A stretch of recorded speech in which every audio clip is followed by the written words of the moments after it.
Here I have Infinix Hot 30, and today I'm going to show you how to enable portable hotspot on this device.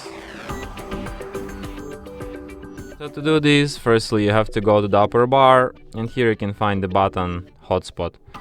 So by tapping on it once you can switch your hotspot. By holding your finger on it you can access some of its settings.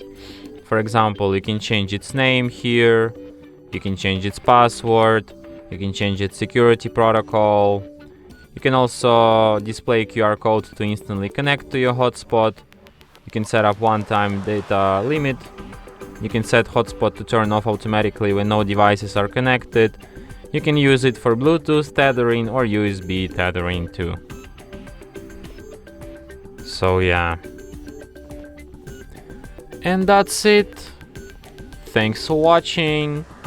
If you find this tutorial useful, don't forget to hit that like button and subscribe to our channel.